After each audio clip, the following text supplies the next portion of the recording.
राष्ट्रपति बनने से पहले द्रौपदी मुर्मू ने खोल दी केजरीवाल और अखिलेश यादव की पोल। केजरीवाल आदिवासियों के साथ नहीं, अखिलेश ओबीसी नेता पर आदिवासियों के साथ नहीं।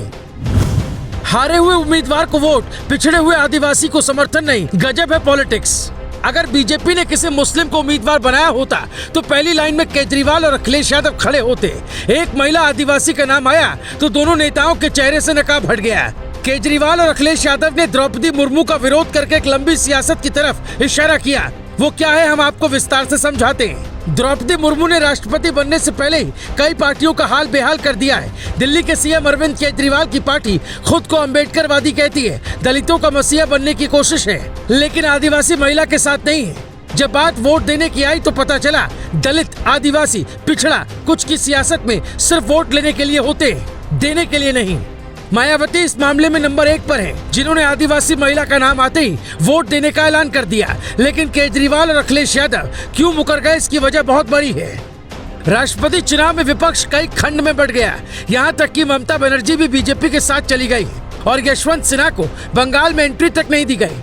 ममता बनर्जी ने साफ कह दिया वो मुर्मू के साथ है। बेशक उनका युद्ध बीजेपी से हो, लेकिन वो किसी भी हाल में मुर्मू के साथ ही जाएंगे। बंगाल में आदिवासी वोट काफी है। ममता की मुश्किल है कि अगर वो यशवंत सिन्हा के साथ गई तो फिर वोटर देंगे 2024 में जवाब। केजरीवाल इसलिए मुर्मू के साथ नहीं गए क्योंकि दिल्ली में आदिवासी वोटर न के बराबर है। ऐसे में उन्हें फर्क नहीं पड़ता है मुर्मू कौन है। उद्धव ठाकरे के साथ बीजेपी ने जो किया उसके बाद भी वो भूलकर मुर्मू के साथ है। फिर केजरीवाल और अखिलेश यादव क्यों नहीं है वो सुनिए। अखिलेश यादव का फैसला है कि वो यशवंत सिन्हा के साथ जाएंगे। तुरंत शिवपाल यादव ने एक ऐसी चिट्ठी लिखी जिसे शायद समाजवादी पार्टी के नेता कार्यकर्ता नहीं पढ़ पाएंगे। शिवपाल सिंह ने साफ साफ लिखा कि ये सबसे बुरा दौर है। ये नियति की अजीब विडंबना है कि समाजवादी पार्टी ने राष्ट्रपति चुनाव में उस व्यक्ति का समर्थन किया जिसने हम सभी के अभिभावक और प्रेरणा और ऊर्जा के स्रोत आदरणीय नेताजी को उनके रक्षा मंत्रित्व काल में पाकिस्तानी गुप्तचर संस्था ISI का एजेंट बताया था। ये दुर्भाग्यपूर्ण है कि समाजवादी पार्टी को राष्ट्रपति प्रत्याशी के तौर पर एक अदद समाजवादी विरासत वाला नाम न मिला। ये कहते हुए मुझे दुख और क्षोभ हो रहा है कि जो समाजवादी कभी नेताजी के अपमान पर आग बबूला हो जाते थे, आज उसी विरासत के लोग नेताजी को अपमानित करने वाले व्यक्ति का राष्ट्रपति चुनाव में समर्थन कर रहे हैं। ऐसा लगने लगा कि पूरी पार्टी मजाक का पात्र बनकर रह गई।